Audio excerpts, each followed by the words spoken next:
Hello, hello, everybody, and welcome to A.S.S. I am Adam, And I'm Steve. and we are A.S.S, and I am Mr. Haircut today, as you can Oh, see. very nice. I like it.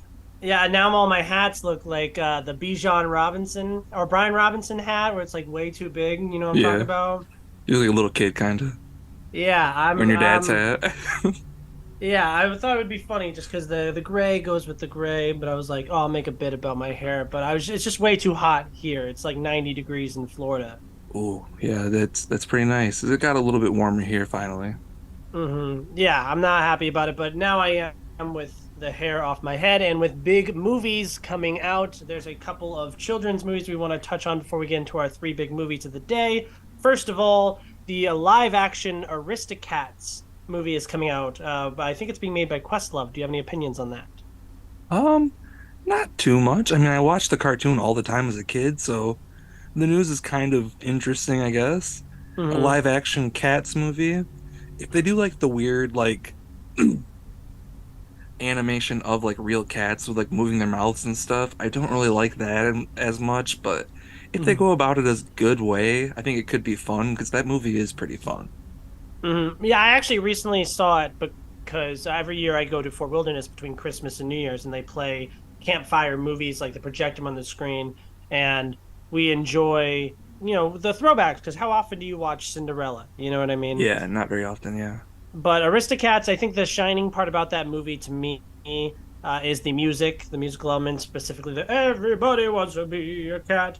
Yeah. But did you see the Lady and the Tramp live action animated movie that came out on Disney Plus? I did not actually. I remember it happening. It was like one of the first things that Disney Plus like it was like on their boot day, but didn't watch it. Yeah, it's really bad, but it kind of got like overshadowed because Aladdin and Lion King were from the same year, so it's like Yeah. who cares at that point? But it was very, I don't know. They took out the Siamese cats, which that makes sense, but also it just had absolutely no personality whatsoever. I honestly I forgot everything about it. Yeah, I think like Justin Thoreau did the voice of the tramp, I think is the only thing I know about it. Mhm. Yeah, so I will not be excited for this Aristocats movie. It's going on Disney Plus, I imagine. If they do some fun stuff with the music, which Questlove being involved makes me think that they might play around with it, then I might Absolutely. be more excited. But until then, there's another live action adaptation of a children's movie coming out that I might be a bit more excited about. Yeah, your background kind of reminds me. How to Train Your Mhm. Dragon. I think that's going to be so much fun, honestly. Like, I love those cartoons, and I imagine it's going to be something probably like a Lord of the Rings type thing they're going to do with like a dragon Mhm. CGI'd in with people, which I think could be fun. It's an Mhm. interesting idea, especially in a live action world, because they're all people for the most part, other than the mythical dragon creatures. So I think it'd be pretty fun. And with DreamWorks lately, with Puss in Boots: The Last Wish, I kind of have a little bit longer of a leash with them right now Well, creatively. and I will say that I believe, if I'm not mistaken, the director of the original animated movies is helming the live action version too. So that's also a cool thing. So it's not like a brand new person jumping into the project. It's someone that's familiar with everything already. So it definitely will be interesting to see. I mean, they're probably just trying to capitalize on the same thing that Disney does, but maybe they'll handle it with a little bit more class. And How to Train a Dragon is a little bit more mature than most of the Disney movies that they're trying to remake, and it's more action heavy. So I feel like it translates better to a live action format Yeah. than something like Lion King does, you know? Yeah, very much. hmm Speaking of another children's movie that's coming out soon, we had a trailer for Trolls 3 Band Together because music and like bands and like we all got to come together, It's on fun an adventure. I imagine you watched the first two with your niece. all of the time. Like, those are two of her favorite movies, and especially hmm when that second one came out, she loved that there was a new one with a rock troll and everything with Barb the troll. She talks hmm about it all the time still. So they're a favorite of hers, so I'll definitely be seeing the third one. So I'm excited for it. I haven't seen the trailer yet, so what kind of happened in it? Is anything cool? Oh, so I'll kind of sell you on this. So basically, we find out that Justin Timberlake Troll has a secret brother, and he has actually several brothers, and they were in a boy band together. And I'm pretty sure the main brother was like Eric Andre, which is really weird. That's But funny. yeah, it's funny, and they have like a joke. in the trailer where they're like, "Oh, we were going in one direction and now we're not in sync anymore and we went back to the back streets." And it's like, "Ah, funny." Yeah, It was funny, and it just reminded me of Turning Red and how they referenced the boy band stuff. But my thing I enjoyed more about Turning Red, I know I'm trying to sell you right now, but the thing I enjoyed more about Turning Red is that you gave us a new boy band that, while it felt like was paying homage to boy bands, was also like a little poking critique. Like if you look at the lyrics of all of those songs, it's like I drove by your house 10,000 times last year. Like yeah, it's over the top and it's poking fun at it. So I don't know. I don't expect this is Trolls is DreamWorks, right? it is. Yep. Yeah, I don't know if they're going to handle it with as much finesse as Pixar might. But hey, the first two are okay. Which one do you like more, the first or the second? I think I like the first one just a bit more, but the second one takes a bit more chances, in my opinion, when it comes to even just the music choices and stuff like that. But they're both really fun, and they kind of almost meld together at this point because I've watched them so many times. But Hmm. yeah, you kind of sold me. I mean, I like the idea of the boy band stuff just because I was a fan of like NSYNC and Backstreet Boys and all that kind of stuff. And if they can incorporate more of that adult-ish humor, like not anything like too over the top, but enough Hmm. to keep you interested when you're not a small child and you're watching it with like your niece or your child or whatever. So if there's more of that funny stuff in there, then that's definitely welcome for me. Hmm.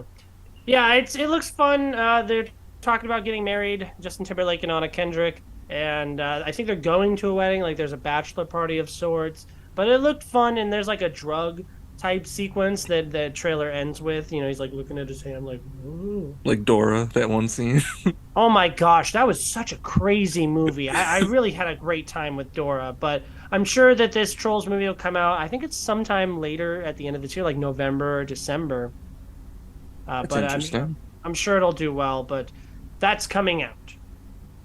for Uh, sure. any other news you want to talk about?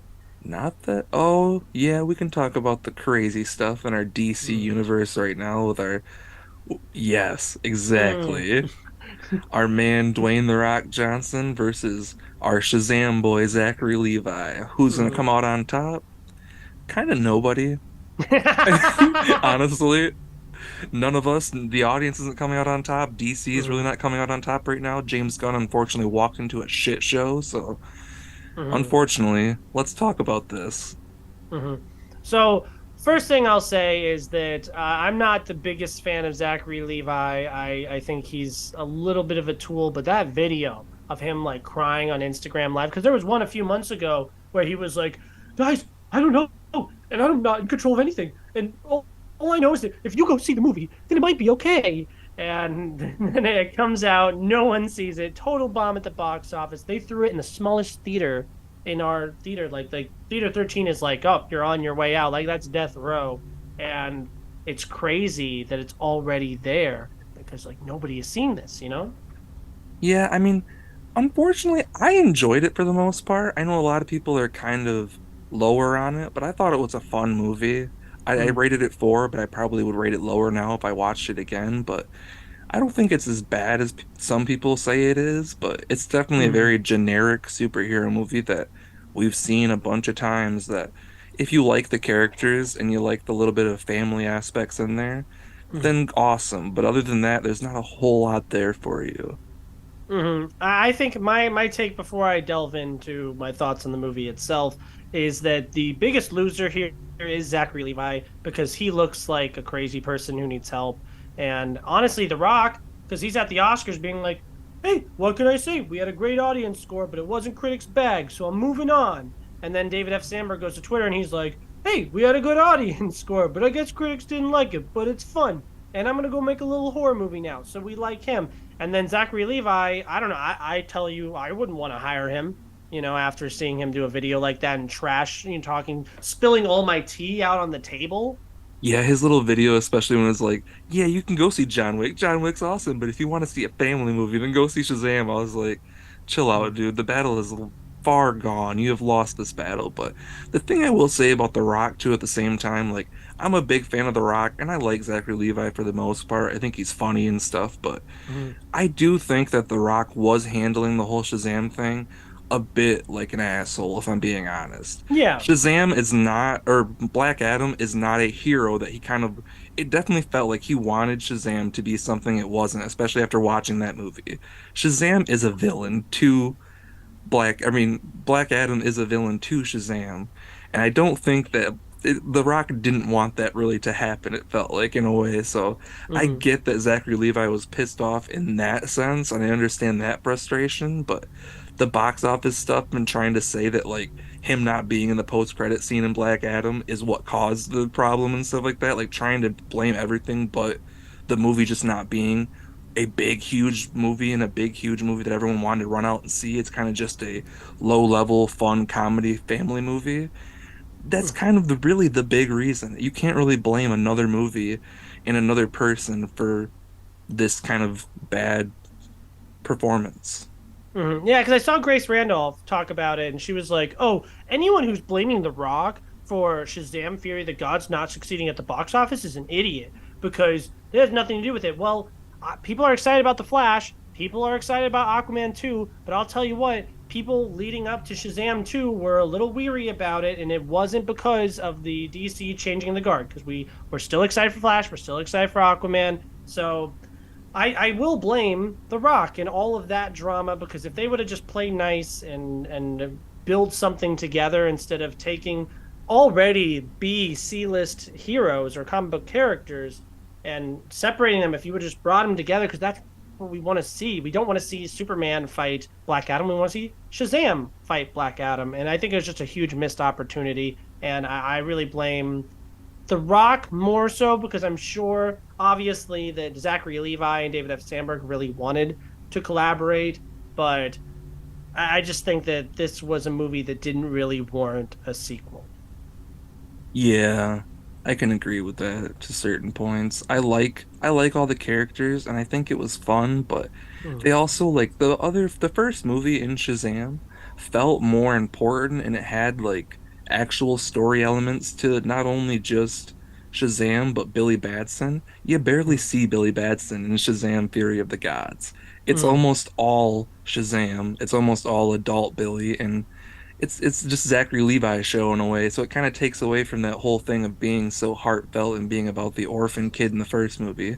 You get mm, a couple scenes with him being battling with like, oh, I'm gonna be an adult now, or they're gonna forget about me, I'm not gonna have a family again, and that kind of mm, stuff is there, but it's not really the centerpiece in a way. Like the first movie, it kind of balanced the superhero and the heartfelt stuff. This one felt very much like, oh, we're doing God stuff. We got to do all that, and we kind of left the other stuff behind. And I feel like that's also an issue too that a lot of people might feel because I think that first movie, a lot of people connected to that family element more than the superhero stuff in a way.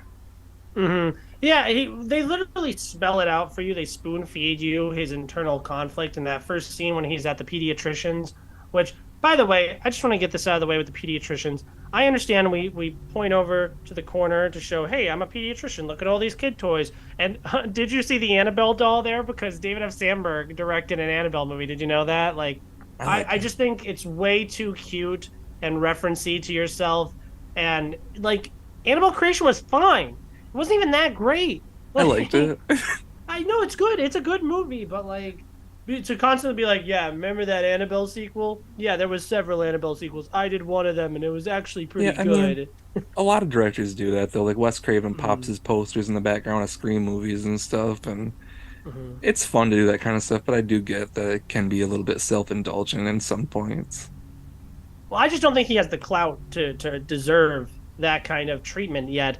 But also, like throughout the entire movie, like I'm wearing a Goonies shirt. I got a poster of The Conjuring in the background. Like, guys, I love movies. Look, my character wore a shirt of RoboCop or something. I love old movies. Like, it just feels like it's pandering and like referencing things just for the sake of it. I don't know. I don't believe children today watch The Goonies. Yeah, I think that might just be a thing that he just wants to throw in. Because I mean, if I was making a movie and it could very well just be very well my last movie or my last big movie. I would just throw Mm, everything I could in there and shit like that and just have fun with mm, it. And this kind of movie, although I do get what you're saying, it's the mm, kind of movie to throw that kind of shit in there and just throw goofy stuff in there that whatever, I'm just having fun with this because at no point is this movie really, unfortunately, being very serious, which some mm, points kind of needed it to be. mm. But I think that some of that silly shit just kind of passes for me. Well, apparently, according to Rachel Zegler, if you do not like this movie, then you hate fun. It's not the movie's fault. The movie's perfect. You are the problem if you Yeah, do the not movie's not like this perfect. movie. Like, I don't know. I know that it's her job to support the movie, but like, she got a lot of clout when she was doing that interview, and they were like, "Why'd you choose this role?" And she was like, "I needed the money." Like, I don't know, like don't try to convince me that the side villain romantic interest character in the Shazam sequel that nobody saw was a real passion project for yours that you really need to go to bat for, you know? Yeah. But I And thought it was generally fine. I the people I was with made me feel like a hater because everyone was like, "Oh, I thought it was pretty good. I had a really good time." And all power to them. I'm jealous. I do not get to enjoy a movie that people like, and I would love to enjoy the time that I spend at the theater. So I'm the one who loses is by not liking it. But I was like, this is like a 3 out of 5 at best. And then a few days later, the Rotten Tomato score came out and it was like 58%. And I was like, you know what I mean? Like I felt so vindicated, you know? yeah, I popped it out there at a 4, but I'd probably put it at a 3.5 at this point. I don't know if I some points of it I do like more than the first one. Some of the action sequences look really cool and they do a lot of fun stuff in that, but at the same time, I just think the first one is a better, well put together movie. This one just had some points that if you just rein some stuff in and kind of just focus on a few different aspects, that it would be a lot better. But Mm-hmm. overall, I don't think it's a bad movie. And if you like Mm-hmm. Shazam, I think you're gonna have at least a decent time if you want to go check this out. I no, I could tell from the start I wasn't gonna like this. It just looks ugly, and I could tell that it's not like I don't know. I feel like he had a fun time doing it, but I don't really feel like this was really his passion project. And yeah, the whole imposter syndrome thing. The villains were nothing to me. They were just these serious, like I'm really gonna beat up the hero and take over the world or whatever. And it's funny because I was complaining about the first movie. I was like, oh, Mark Strong's villain. It wasn't personal. There was no personal beef between him and Shazam, besides the fact that he was jealous that he was not chosen to be worthy of the power of Shazam, and that this kid is. But Shazam doesn't know him. There's no Yeah. personal beef there whatsoever, and he takes the family, like typical hostage situation. And here's the same thing: like Glenn Close gets up in his face, and or Helen Mirren, sorry, but Helen Mirren gets up in his face, and she's like, "This is personal for me," and it's like, not really. Like I'm not really feeling this like tension between the two of you, besides the fact that you guys want opposite things. Yeah, I like Lucy Liu a little bit more of her just being like a flat out menacing, not even really talking to anybody villain. And then Just that being she really, controls you with her the eyes thing. yeah. It was fun. Yeah, I don't know. I think Rachel Zegler is my favorite part about the movie, as well as Jack Dylan Grazer. I think they had really great chemistry. Jack Dylan Grazer was the best part about the first movie too, Yeah. with his fun sense of humor from the It movies, and like I really liked their little romance. And I was like, can Jack Dylan Grazer and Adam Brody just be the main characters? And why do we need Shazam? You know? Yeah. If Adam Brody could just be a main character in a movie, I just really want him badly because like Grind. Have you ever seen Grind? It's like a skate movie from No. like 2003. I have it on VHS actually right across the room Hmm. from me. It's one of my favorite movies as a kid. And Adam Hmm. Brody, that's like one of the movies that he's at least a co-star in. Hmm. He's so funny in it. I did see him recently, like 2020 or 2021. He was in The Kid Detective. Did you ever catch that? I, oh, I remember seeing, I didn't watch it. I saw the poster of it though. No, it's funny. It's like this funny comedy because he's a former kid detective and he's trying to solve a case in his town, and he's like dealing with getting older and still doing the same shtick. That's But fun. he's really great, and then he gets a chance to shine. If I'm not mistaken, Shazam was your pick in our game, correct? I think so.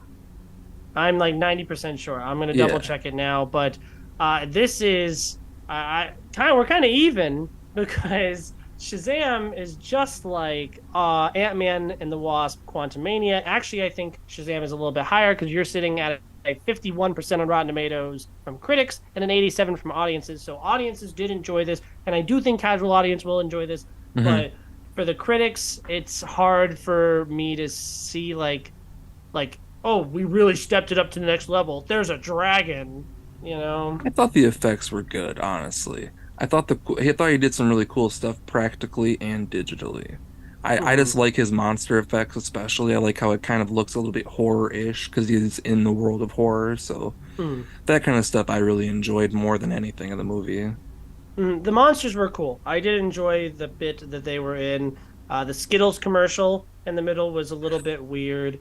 I don't know. It's just hard to see like who the target audience is because there was a little bit of a topic on Twitter going around where someone was like, "Oh, I want to take my 7-year-old to the movies, and the only kids movie out is Puss in Boots: The Last Witch, which has been out for 4 months now, and there's nothing for my child." And people were like, "Oh, but Shazam is a family movie," and it's like, well, it's PG-13 and someone says the word motherfucker in the movie. So, and there's a bunch of scary monsters. So maybe I don't want my 7-year-old going to see that. And I think that's valid. But also, I was talking to an usher who found literal poop on one of the seats in a Shazam theater. So, like, maybe kids shouldn't go to the movies, you Yeah, know? that's horrible. What the fuck? I know. Just give him an iPad, put on Disney Plus, let him enjoy that. Well, I can promise you that I take my 5-year-old niece to the movies Mm. and she's not shitting in seats. So Oh just maybe like man. watch your kid better or something. Or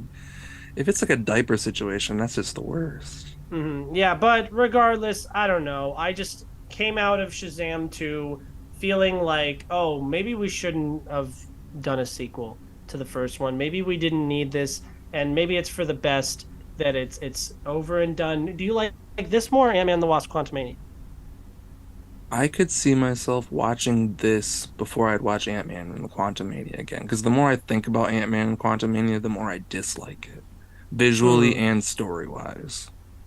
Yeah, I'll agree. I think Shazam 2, Fury of the Gods, is better. I don't know. I think it's uninspired. I think it's ugly. I think it's tired, and I'm done with Shazam. And the mid credits don't need it. Don't do anything about it. The end credits was literally the same end credits as the first movie, but like kind of a bit about like how none of that matters. You know what I'm talking about? Yeah. But I don't know. 3 out of 5. I'm sure if someone likes this and they think it's great, that's fine. Have a great time with this movie. It's cute. They make the kids are making little jokes. They play I need a hero when they're all being heroes and trying to save everyone on the bridge because, hero. I'm I tired. was I was smiling a lot, so I mean, I'm a target audience a little bit, I guess. I'm just a casual fan.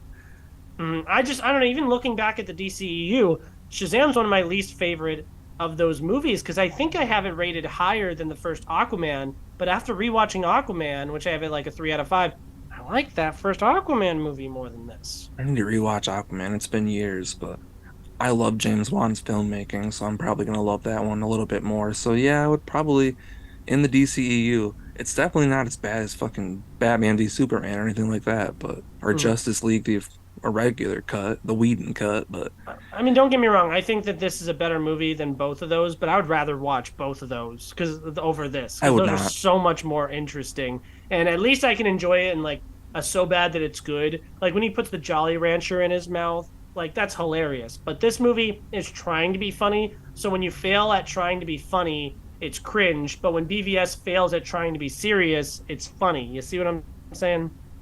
A little bit. Yeah, I can see that. Grandma's Mm-hmm. tea, yeah. Yeah, Granny's Peach Tea. I was also 16 as opposed to now when I'm like 23 I will and I'm never watching a forget movie. walking out of Batman v Superman and like my brothers were like, that was so awesome. And I was the only one being like, I don't think it was. I had the And same everyone else was against experience. me. They're Phantom Menace themselves, and I was like, no, guys, trust me. It was the Martha thing. It was weird. I wrote on my little critic card on my way out, my first line was 13 to 17-year-olds rejoice. That's It's fair. I don't know. It's not for me. It's not for I me. If get it. someone thinks they'll enjoy this, they will. If you don't, you won't. I guess it's the case for most movies, but for me, it's fine. I'll never watch it or think about it ever again. That's fair. I like silly shit, so I'll probably watch it again. Well, actually, this is not your Quantum Mania because Quantum Mania made $100 million domestically, and this is dead in the water, I think. Yeah, I But I'm have. definitely going to need to catch up to you because the next two movies we talk about are absolute W's for you. Well, yeah, and just the upcoming slate too. This movie is dead. Mm-hmm. Yeah, so that's all I have to say about Shazam, Fury of the Gods. Any final notes on that? 3 out of 5 for me. Yeah, no, it's a like I have it at a 4, but if I watch it again, I'd probably put it at a 3.5 more than likely. So it's okay. If you like silly stuff, go check it out. If not, there's plenty of other stuff in the theater to watch. Yeah, it just feels like a million other superhero movies that I've seen before and like the worst versions of them. I don't know. But yeah, which one of the other two movies, the big blockbuster, huge successful movies, like at the box office and from audiences, are eating both of these movies up? So which one would you like to start with? Let's talk on Scream 6 for a minute. Mm-hmm. I'll start with this one. I rewatched every single Scream movie. I said I think on the last pod because we talked about them, and I did them backwards. And I came out of this one and I thought, wow, I'm tired. Like I'm tired of these movies. That's my theme. I'm always tired. Um, but no, I was really upset with this one because it's generally fun. The action's good. There's a twist, and I didn't call the twist ending, but it just feels like we're not taking any big swings and we're not making any like endearing creative choices. Whereas I feel like Scream 4 and Scream 2 are sequels that really elevate, whereas this feels like we're just kind of going through the motions. So we're very different on a few of those things you just said Mm, there. Because I don't think Scream 2 is almost the exact copy of Scream 1 in my mm, opinion, very much. But this new one I think took a lot of different chances, especially with the intro being a Scream reveal, like the Ghostface reveal immediately. I thought that was a mm, very interesting thing to do. A little bit of spoilers, I guess, we'll go into, but they do a couple different things in here that I thought were pretty refreshing.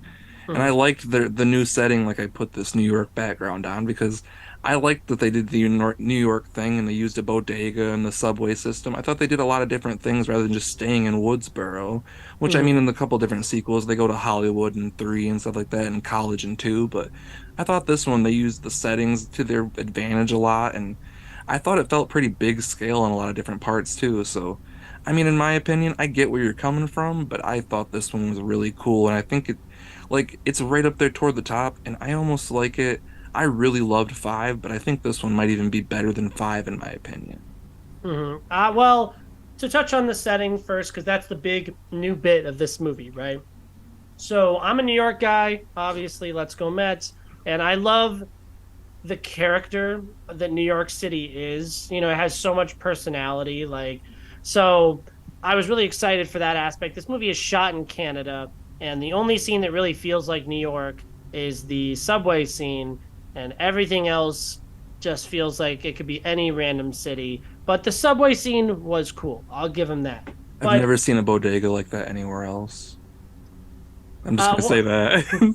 another thing I want to touch on is you're right. Scream 2 is a copy of Scream 1, and intentionally in a lot of ways. hmm But Scream 2022, Scream 5, basically, I hmm wish they would just called it that. That's so 5 annoying. cream.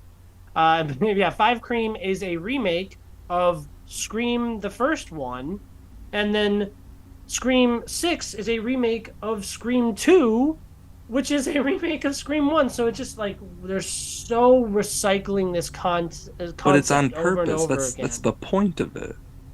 I know, but I don't feel like anything new is being said. I don't feel But like it, anything new is being added. I really wanted the whole idea of the core four was like cute because we have characters that we know what their relationship is with each other and they have good chemistry with each other. But when you set up a core four like that, especially with the way that are we talking about spoilers with this movie? I don't want to It's go too deep. Like I already said the one, and I don't really want to say anymore.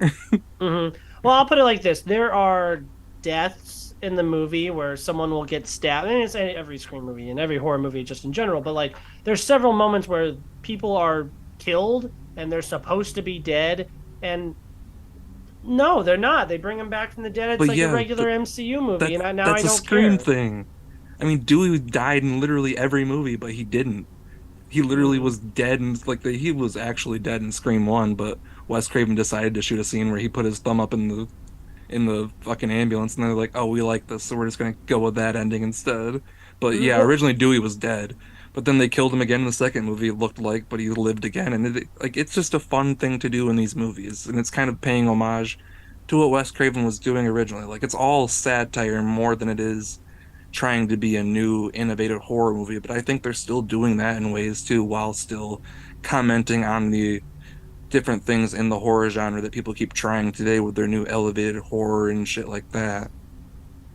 hmm Well, I think at least Five Cream had the balls to kill off Dewey. I really respect that. Yes, it was just the same thing as Han Solo in The Force Awakens because it was just a requel parody. But I don't know. It's just really annoying when we pretend to kill people and then they're totally fine. It just takes the stakes out of it for me. It's horror And movies. You just don't like horror movies. no, I do. I love horror movies, but That's like what they do. Like uh, the heroine comes back at the end after being dead for so long, like Cabin in the Woods and stuff like that. It's just what happens all the time. It's like a horror movie staple, like what Cabin in the Woods is also commenting on by doing that. Well, even the first Scream movie, like Stu's girlfriend is killed.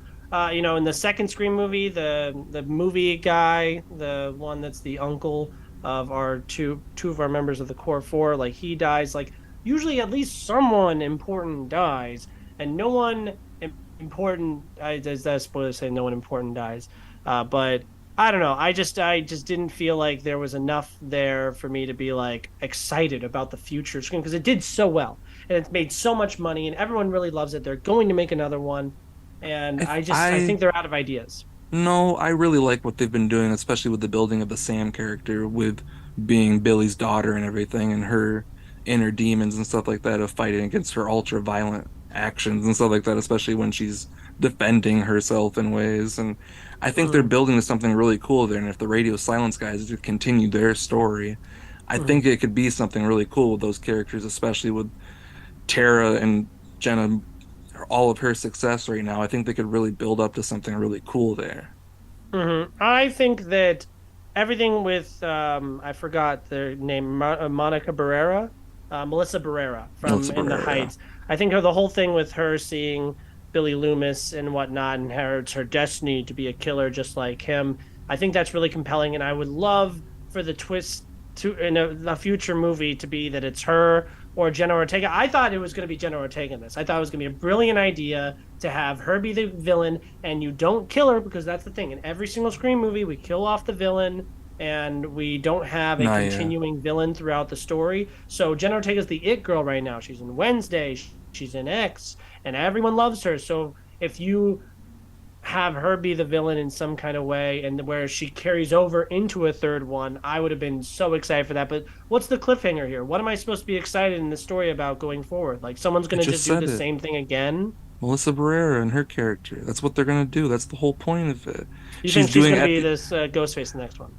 I have a feeling she's going to be involved in some way with it being a killing thing. Because, like, literally, if you think about the ending in 5, she fucking Mm-hmm. stabs dude 20 times. If you think about the ending in this one, I don't want to go into too much detail, but she does some pretty hardcore stuff.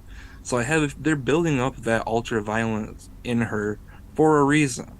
And I think Mm-hmm. it could be really interesting if they do some really creative stuff in the writing process. It could be really cool. And I really trust the guys that have been doing it so far because Mm-hmm. I know what you've been saying about the story, but personally, I love all these different new characters. I really Mm-hmm. like the core four stuff that they've been doing. Cuba Gooding's son, I forget his actual name right now off the top of my head, but the guy who plays Chad, he's fantastic in this. Mm-hmm. I love him especially in this movie too, but I liked him in 5 a lot, and I'm just really attached to a lot of these characters, and I think they're really fun, so I like to see where they're all going in my opinion, but I And don't that's know. the popular opinion. People really love this movie. I just pulled up the Rotten Tomatoes, and critics give it a 77, so they're like, I had a good time. And audiences are at 91. And I'm at the theater every single day, and people are loving that movie. They're eating it up. There's a ghost face walking around, taking pictures with people, and they're giving out posters, and it's really a great vibe in the theater. I'll give them that.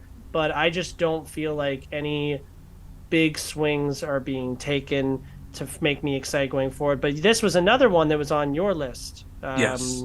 and it will definitely make over $100 million domestically, meaning you will add 77 cool points to your total, which definitely cements you as the leader because you already were with Creed, but Yeah, now even further. yeah, I'm pretty excited about it, and yeah, I'd really like to see a seven. They haven't announced anything yet for Scream, but I'd like to see it continue. Mm-hmm. Oh, speaking of homages, there's an homage that I love and there's an homage that I don't love.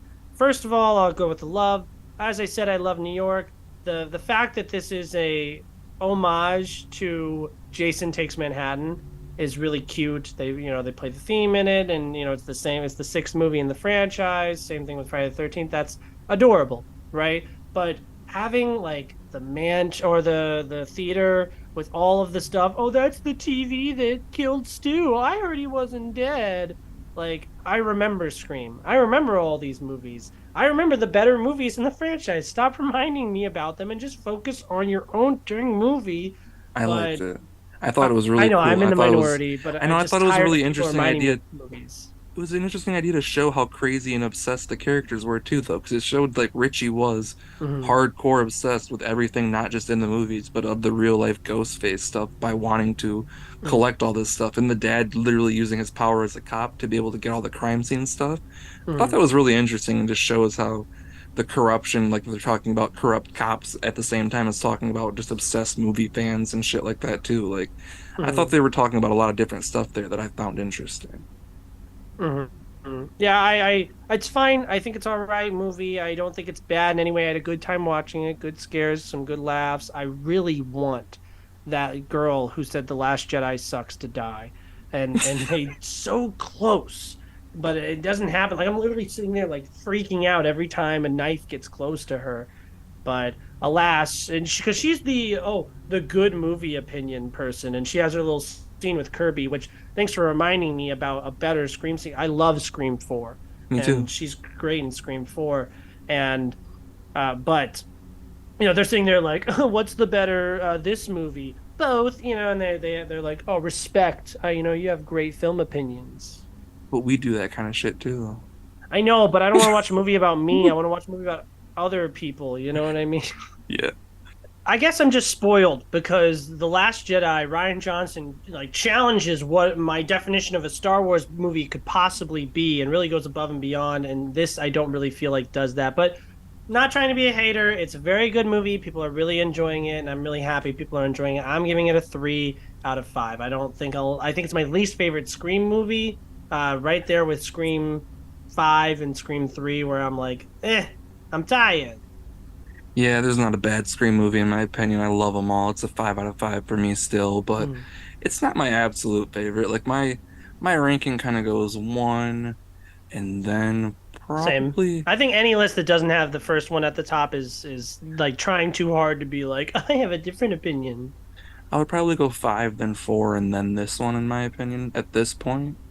But Hmm. I mean, they're all pretty great. And then yeah, three, I mean two, then three. Yeah, that's my ranking. But I mean, yeah, I like all of them, and I really love this one. So if you haven't seen this one yet, I highly recommend it as a huge Scream fan. I mildly recommend it. I think it's all right. I'm just tired of all these blockbuster sequel franchise movies. It's weighing on me. I want Well, some new stuff. even this next one that we're talking about with our boy Keanu Reeves at the head of it, Yeah, I gotta give it to John Wick, who I had never seen a John Wick movie before this month, where I watched all three, that's and crazy this to me. movie is a lot of fun. It is. It is so much fun. Mm-hmm. Okay, so we'll jump into this right now with me being a big John Wick fan. I Mm-hmm. didn't watch the first one until a few years. I think I watched it right around the time the second one came out. Because I think I watched those ones back to back. The first Or one's no, my favorite.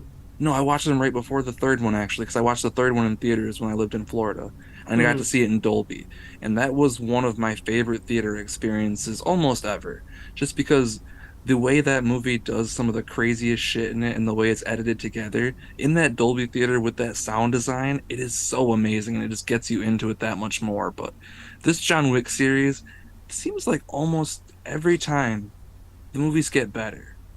Mm-hmm. The fourth one, I don't love as much as the third one, but the action got better. It's Mm-hmm. just they take things up to points where you just can't even think of where they're going to go next. And they do the craziest stuff, and the effects look phenomenal, as well as the fight choreography. I mean, Keanu Reeves, I think, is pushing like 60 years old at this point and does so much of the fight choreography himself and fights all these different people that he brings in that are all great martial artists. And Hmm. these movies are just fantastic action, just thrilling movies. And the fourth one, honestly, is no different with a great cast to go with it. Hmm. No, I found myself being a fan of John Wick. I was surprised how much I loved the first movie because I was really emotionally attached to the situation. And that's the problem I have with the sequels, where I don't feel like I'm emotionally attached because here's my take about Keanu Reeves. I think he's a great dude, and I think he's in a lot of great movies, and I think he's trying to act. I don't think he's a really great actor, and I don't think he has a lot of range at all, but he does a great job at what he's trying to do. But there's just not a lot of depth to this character. Like, I feel like we said everything we need to say at the first one. And while the world building did get better and the action got more bombastic and crazy, and the sense of humor is dialed up as we go throughout the sequels, but that first movie, nice tight 100 minutes, perfect little action movie. The second one's my least favorite because I was with the story. I was like, where are we going? What are we doing? I don't care about anything that he's trying to assassinate going forward. Why do I give a rip? And the cliffhanger into the third movie made me excited about the third one, and the third one was my second favorite one before this fourth one came out because the story of him trying to go up against the table and this whole big like everyone's after him because he's really messing things up was really great. And then this new fourth movie, I was weary about the runtime, but I think it's warranted, especially with some narrative choices that are made in this movie. Yeah, I can agree with you at a few different points there.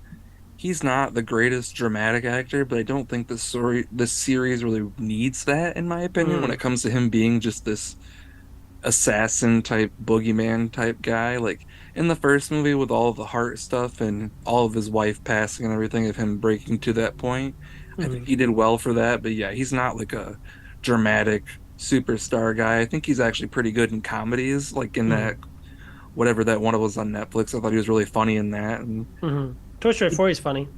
he is. And I think he has a really good sense of humor about that kind of stuff. But really, where he stands really tall is that martial arts style and the way he's able to fight and do all that stuff and all his action scenes and stuff like that. That's really where he shines through. Mm, But at the same time, there's a lot in here too with the cast around him. Donnie Yen being the addition here. The dude's fantastic in a bunch of other movies, and his role in this movie was so awesome.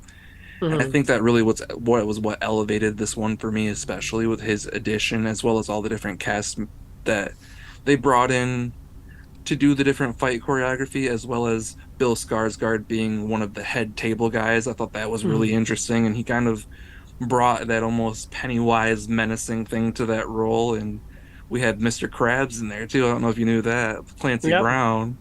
Mm. That's pretty fun to add in there too. And of course, we have Ian McShane returning, and of course, we need to talk about Lance Reddick passing. That was really sad, and it was really cool to have his last role, probably, I'm guessing, being John Wick 4, but there's a lot of cool people in this cast. Yeah, I think it's kind of a perfect storm for this fourth movie because obviously with Shazam bombing, next week you have Dungeons and Dragons, which while it's getting good word of mouth, it's a little nerdy, I'm seeing it whereas like tomorrow. John Wick is like this cool badass action hero, and this one's got a lot of hype to it, and everyone knows if you're going into a John Wick movie, forget about the story, forget about the characters, my two favorite things. And so that's why I But don't fawn over this franchise as much I because think it's not there's trying to do those things. but I think there is enough if you really want the story, there's enough there to connect to. Because the Mm, whole time, like I actually watched a video not that long ago. That's why I can actually speak to it a little bit more. Because watching all the way through, some of times you really need to watch closely for the story sometimes. But mm, there it is there where he's trying to fight back against the people and stuff like that. Well, they're trying to fight against him at one point, and then he's fighting back against the table and all the different things. And it's honestly just John Wick's whole thing about obtaining his retribution and also keeping his honor at the same time and staying to his code. And I mm. think there's a lot there when it comes to that, especially with characters and stuff too. Like you have John Wick, of course, and you have the Lawrence Fishburne character. I can't remember his name right off jump, and then Pigeon guy. yeah, Ian McShane's character, and of course, like the concierge Lance Reddick was awesome. there's a lot of cool reoccurring stuff, but I like all of the different basically guest star characters that they brought in for every movie too. I just this movie's really self-aware in the best possible way, and I think that's its biggest asset. This movie has arguably the best action of the franchise and is arguably also the funniest movie of the franchise. I think that stair sequence might go down as the best action sequence of 2022 23, sorry, time. Yeah. Yeah, that was a ton of fun. Like there's a lot of sequences in here that almost felt video game like. Mm-hmm.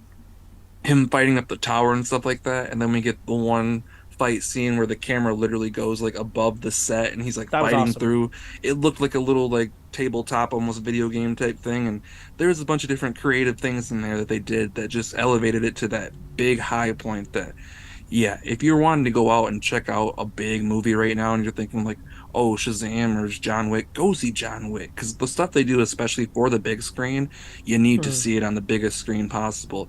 And especially like the sound design, like I talked about with the third one, this one's incredible too, especially with the different gunshots and the way they do all the different fight scenes and everything and the different tools he uses. Like Mm-hmm. all of the stuff in there is so interesting. The way they find the different sounds and stuff, it really just is impactful and really engrosses you in the fights, and you almost feel like you want to wince and almost want to fight back in certain spots. Mm-hmm. Yeah, I had a really great time with it. I think it's going to be it is an absolute hit. People are loving it. It's doing really well at the box office. It's got really great reviews. I wouldn't blame anyone who gave this movie a 5 out of 5 because it completely succeeds. It's what it's trying to do. It's not my favorite type of movie. I'm giving it a very high 4 out of 5. It's in my top 5 favorite movies of the year so far, which I'm about like 26 movies. So, but I think it's a hit. You know. Yeah, I walked out of the theater at a 4 out of 5. It might move around here and there. I think I still like the third one a little bit more, but I think this one was very, very good. There's enough story here. They do a lot of cool things, and I do think that although some things happen, there might be some more John Wick stories to tell.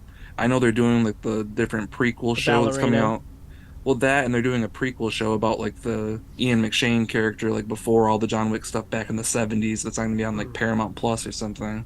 So Mm-hmm. there's different stuff that they're doing around the series, but I have a feeling that they might, especially with the success they're getting, I don't know how far we'll be from a John Wick 5 or whatever.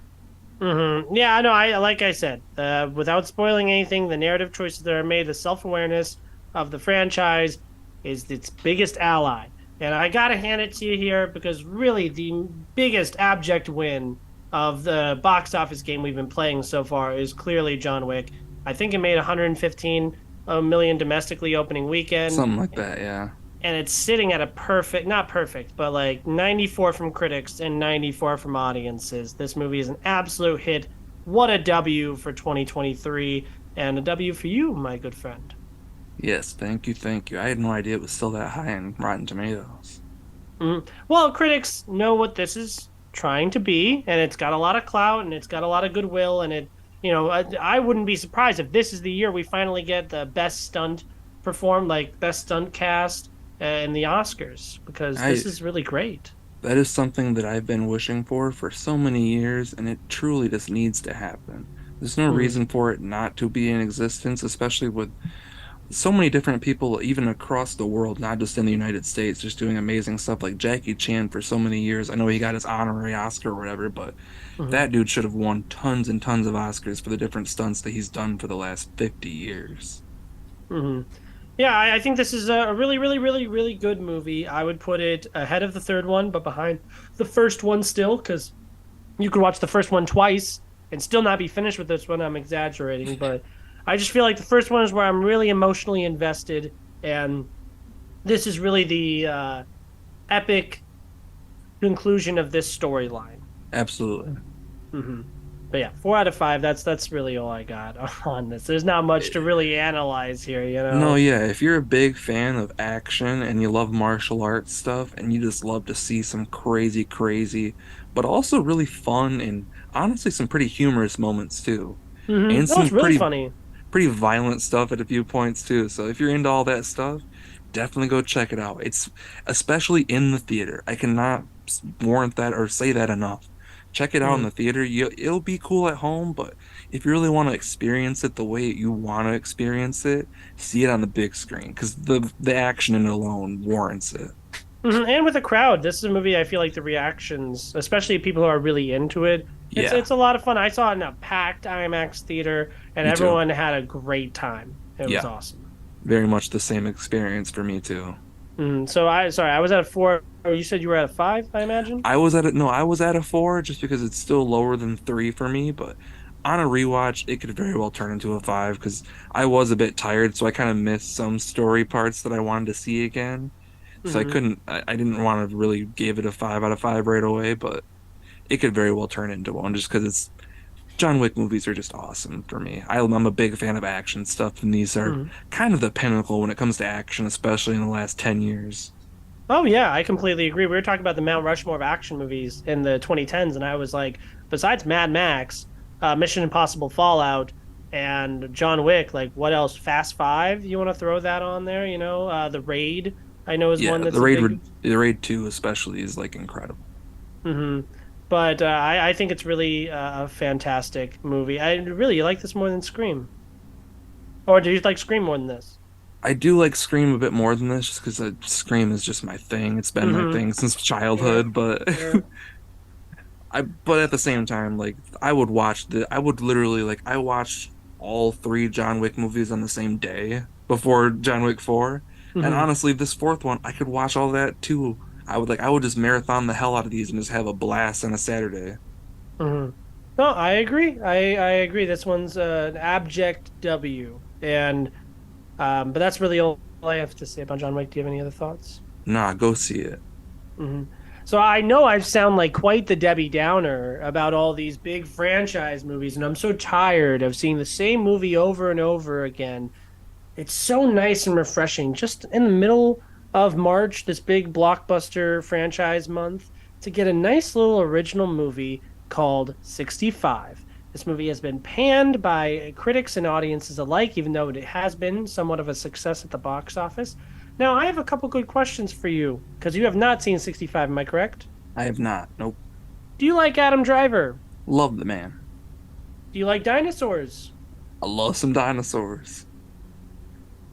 That's all you need, baby, because this 90-minute original science fiction film is just Adam Driver fighting off various types of dinosaurs as he tries to protect a kid. I will say that I know I'm saying, oh, real championing how it's an original movie, but the plot is extremely tired. Like we've seen this plot a million times before. Like every single episode of The Mandalorian is this movie because Adam Driver is like this really cool dude, badass dude, and he has to take care of small Little child kid, that yeah. reminds him of it becomes like his child basically, and he has to get them through this like crazy alien terrain with all these alien monsters around. And I think the dinosaurs looked cool and different compared to your typical dinosaurs. If you go into this movie trying to enjoy a good B action movie, kind of like Cocaine Bear. Actually, the movie I really compare this to, did you ever see Idris Elba's Beast? Yeah. It's just like that. Hmm. I went into Idris Elba's Beast thinking, I just want to see him punch the lion in the face and think that that's going to do anything. And I want the movie to act like that means something.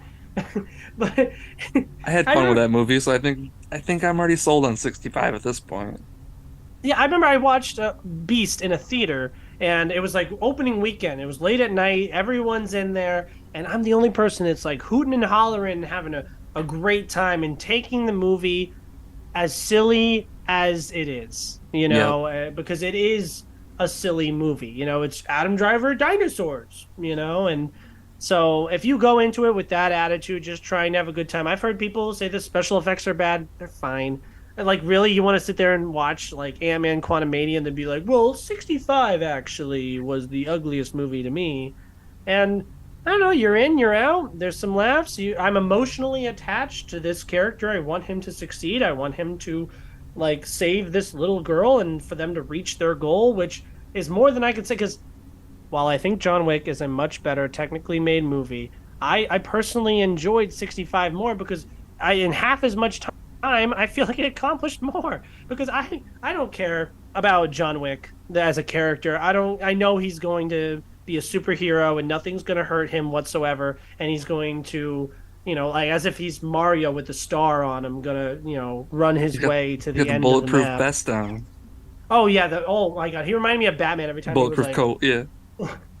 and, which made me sad because I was like, he'd be a really great Batman, and then I realized he has played Batman. Do you remember in what? Oh shit! You've seen Is it it. one of the Lego movies? Nope, it was DC League of Super Pets. Yeah, that's what it was. You're right. Which he's just a joke side character in that. But, maybe that's all we really needed. But I don't know. I just think that 65 deserves a little bit more credit because if you enjoy every Mandalorian episode, then you will enjoy this. And if you don't enjoy this and you enjoy Mandalorian, then that's just proof to me that the only thing people love about the Mandalorian is like my roommates were watching an episode. I given up. I have not watched anything in the third season, and I walked into the kitchen and I just hear them go, "Oh, that's Babu Frick from like the other episode of Star Wars." And I'm like, is that the value that you are getting from this story? Is I remember that. So just to see a movie where like I am introduced to these characters for the first time and this story and this world and it's not attached to anything, it's just much less cynical, even though it is a movie from Sony, which I do pray for their downfall. Yeah, I'm sold on it. I think I do want to see 65. There's like awesome, it's like a little scary too because the dinosaurs are like terrifying Yeah, I and mean, the only reason I haven't seen it yet is just because I've been a bit busy and I wanted to get out to the theater more, but mhm, that one's definitely still on my list if I can catch up on things. I'm seeing the Dungeons and Dragons tomorrow, mhm. so that's gonna Oh, be I could speak fun. on that one a little bit. I'll sell you on it because I was really negative when I first watched it, but I've really come around because the review I wrote for Disappointment Media, the title said "The Guardians of Mid Earth," which, oh my God, I am never more mean to a movie than when I give it a 3 out of 5 review. Like even my 1 out of 5 is like it's shit. What did you want?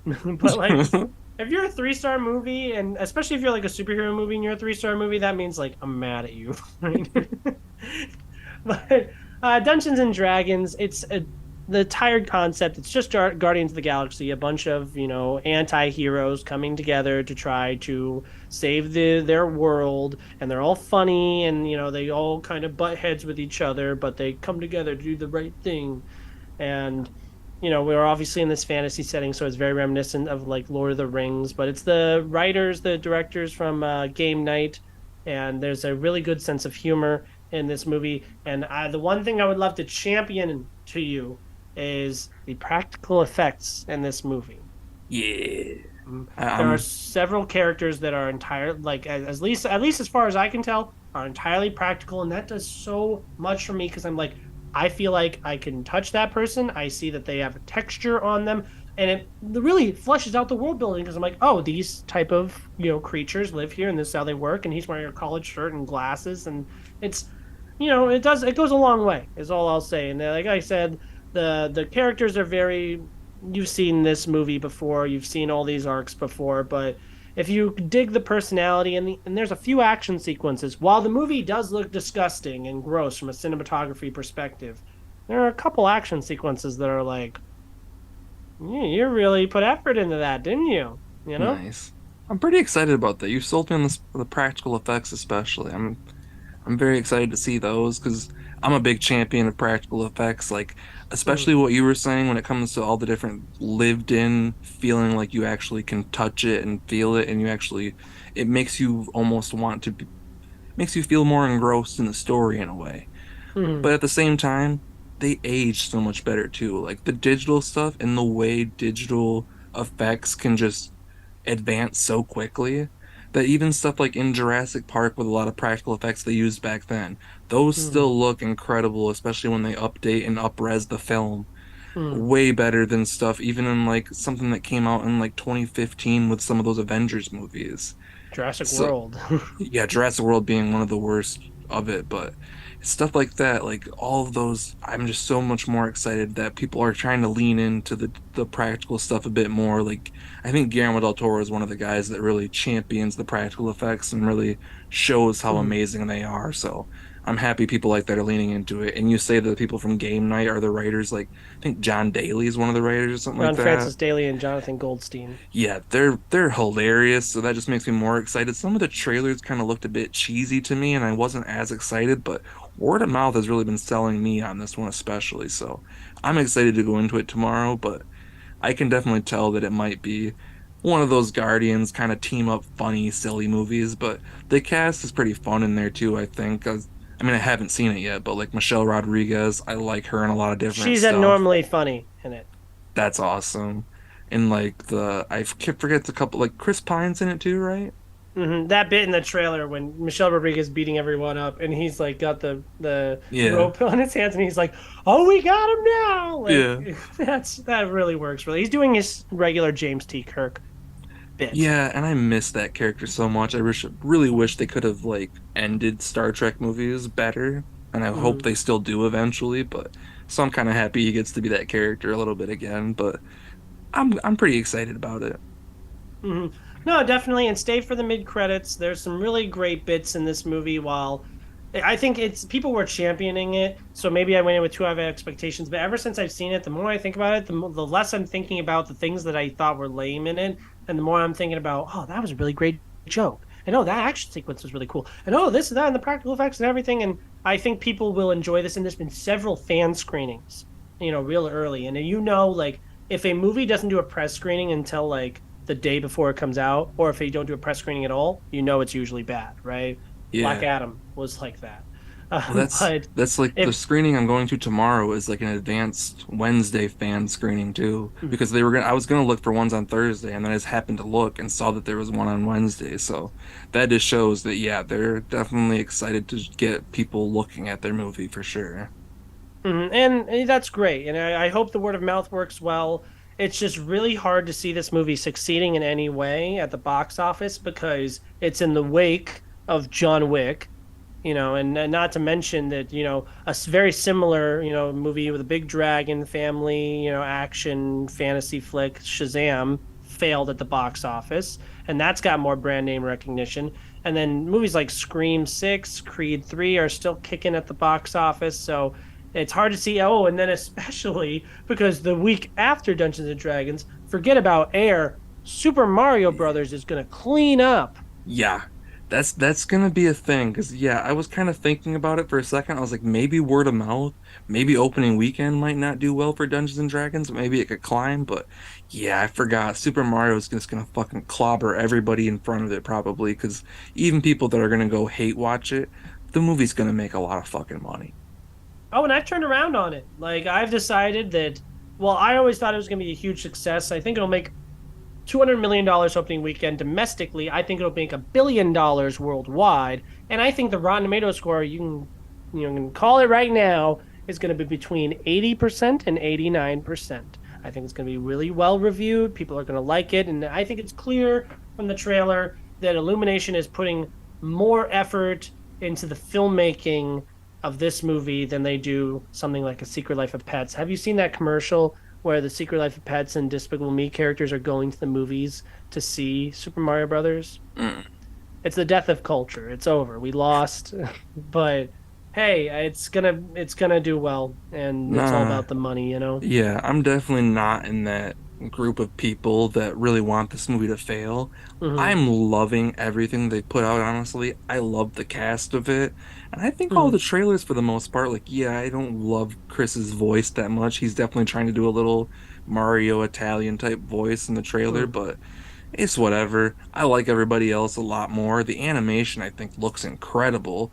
Looks a lot like the game, and I'm excited to see what they do with all of that stuff because I've been a huge fan of Mario for years, and although that Mario movie that came out is really fun to laugh at and watch sometimes, and I really want to rewatch it because I know you've watched it again recently, hmm and I think this is just so overdue, and I think, like you said, I think it's gonna just be huge at the box office, and I'm really hoping that it's just as great as what we're kind of hoping for. Actually, two things I would love to expand on that you brought up is number one, Chris Pratt is getting a lot of backlash, and then the fact that this is not the first Mario movie. The Super Mario Brothers movie came out in the '90s, and it's funny because I'm watching this interview with Chris Pratt, and Charlie Day, but it was mostly Chris Pratt talking, and he was like, "Oh, I think that," because he was responding to the backlash. He was like, "Oh, I think if people just need to see the movie and then make a judgment, and honestly, see the movie and then see the movie again." And I totally agree with him on that because I feel like the first time you watch it, you're probably gonna hate, well, not you, but me, I'm probably gonna hate his voice so much, and it's gonna bother me throughout. But then when I watch it again, having accepted the fact that this is the movie we got and that is the performance and it is the way that it is, then I can be able to accept that and focus on other aspects about the movie.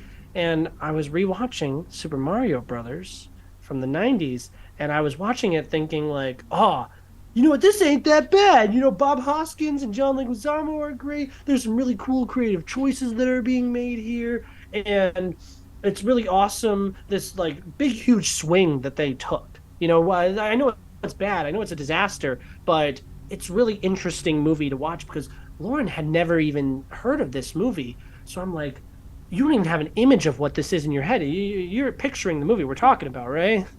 Yeah, yeah, 100%. That's why like I used to watch it all the time as a kid, not because I liked it, just because I thought it was so weird. Like I didn't even own it. I used to rent it over and over again from Family Video on DVD.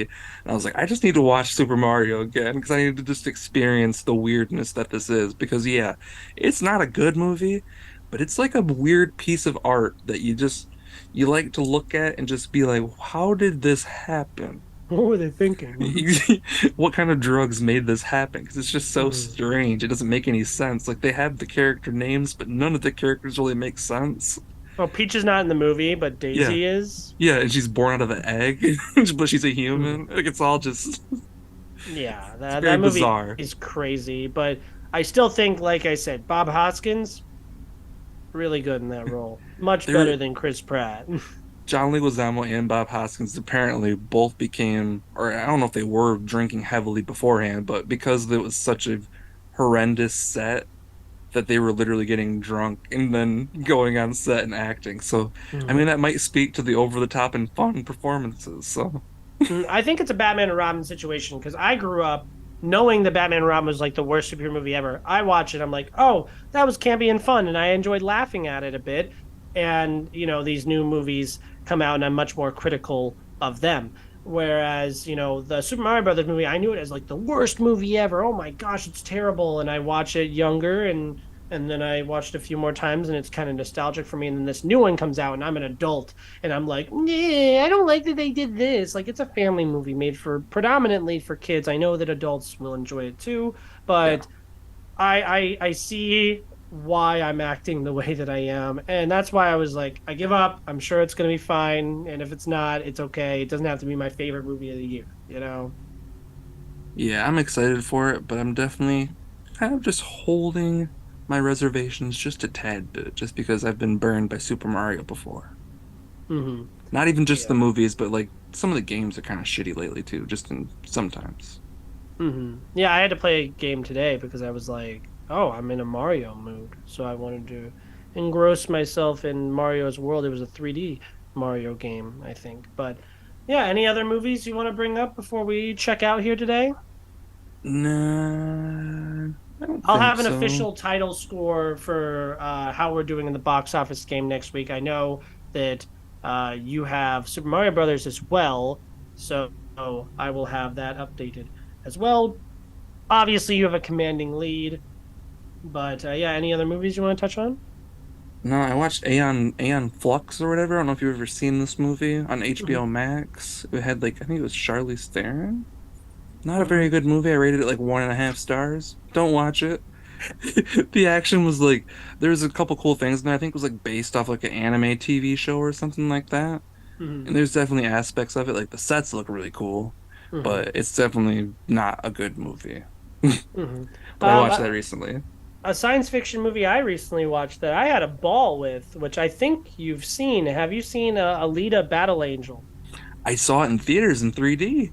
I wish I did because that was a really beautiful movie, and I'm sure if I read the trivia, this would confirm my theory. But the script, I really enjoyed the script, and I was like, oh, of course, the screenplay is co-written by James Cameron, and it's produced by him as well. And I'm sitting here thinking, this was just a tech demo. Like you were just practicing some special effects here for the new Avatar movie, and it shows, and Oh yeah. it works here. There's a lot in it that I feel like doesn't work. Like Alita looks creepy for the most part, but when we watched the second half of the movie because we had to split it up into two parts, I was really surprised by because I was really expecting them to do the whole like, oh, he's gonna betray her and she's gonna be mad at him because they were supposed to be romantic. But the fact that he actually like loves her and that's kind of the problem was so much more compelling. And then it ends in this cliffhanger way where you're like, all right, let's have a sequel. And I would enjoy a sequel, but kind of fine with it here because I feel like the story is kind of wrapped up in a way that I thought was really satisfying. I really enjoyed it. Oh yeah, I think it's definitely one of Robert Rodriguez's best movies in the last few years for sure. It's a very fun movie, and some of the effects, yeah, they looked a little rough, but I think it was kind of early on for some of that technology still. So I Mm-hmm. think I'll give it that little bit of an excuse, but there's a lot of creative things in here. Christoph Waltz, I think, was really cool in it too. And there's a lot of, yeah, I don't remember it as much, but especially seeing it in 3D, I think I was kind of a bit stoned when I watched it too, but it Mm-hmm. was pretty insane. Mm-hmm. Yeah, good little movie. I enjoyed it. I'm realizing now with 5 minutes left, I don't think we ever talked about the Oscars. We didn't know. We can talk about that a little bit here. Quick takes, go. I am very happy that Everything Everywhere All at Once won, but I really would have loved it if Banshees of Inisherin won at least a few things because that movie was incredible.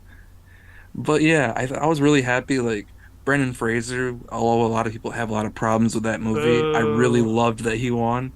Austin Butler's great, and I think he'll definitely get a trophy eventually if he continues on his path. But there's a lot of cool things, and like I was honestly shocked that Jamie Lee Curtis won over Angela and almost everyone else in that category. But like, I'm not mad that Jamie won because I love her and think she's incredible and everything. But It was a kind of legacy win. shocking. Angela Bassett should have won, in my opinion. It was kind of sad that she didn't, but Mm-hmm. everyone else I thought was really great too. Michelle Yeoh, of course, she won. She's amazing. It was Mm-hmm. long overdue, especially with her illustrious career. Mm-hmm. And yeah, a lot of cool stuff that happened at the. I think it was one of the more entertaining ceremonies, in my opinion, too. Mm-hmm. I don't know if As a that's a hot fan, take. as a fan of Everything Ever All at Once, it's my favorite movie of last year. It's one of my favorite movies in years. I'm happy it cleaned up, especially since it was really vindicating. I had each of my family members call me and like apologize because they hated when I took them to go see it and made fun of me for enjoying it. And so, as a fan of that movie, I'm happy it cleaned up. And this is the first time in my life that my favorite movie of the year won Best Picture. I mean, I guess The Departed is my favorite movie of 2006, but I wasn't really paying attention. From like 2013 on, this is the first time that's ever happened. And that's a little daunting because my video that I made, I talked about it. And I was like, I'm afraid because people liked Green Book and then Green Book won Best Picture. This happens all the time where people don't think Yeah, it's warranted. And so I've seen the hate. But as a fan of the Oscars, I'd rather every award not go to the same movie because there's no reason why Tar, Fablemans, Elvis, Banshees, and Babylon don't win anything at all. You know what I mean? yeah, yeah. I was definitely sad that those didn't get more.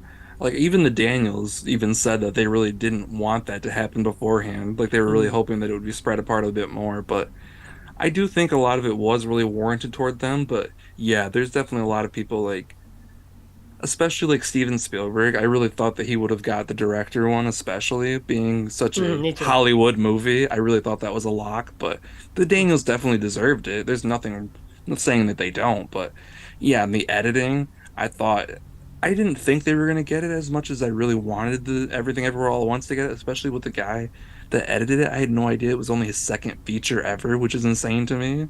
Mhm. And the But editing is the entire like great part about yeah, that movie. That's why I was mad that Lydia Tarr didn't win Best Actress because while I think Michelle Yeoh is fantastic in the movie's not about her performance, whereas Tarr is entirely about Kate Blanchett's performance. So yeah. I was a little frustrated with that.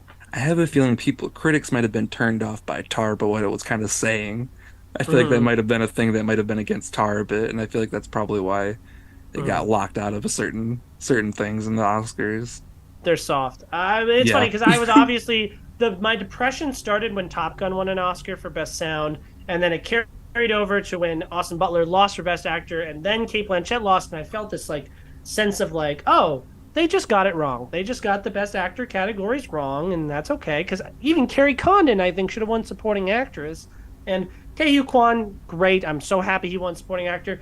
But I'll tell you what, I quote the in another life I would love to do laundry and taxes with you. I love that.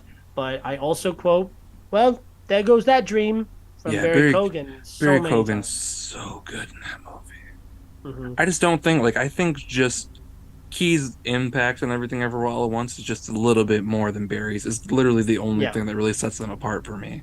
Hmm.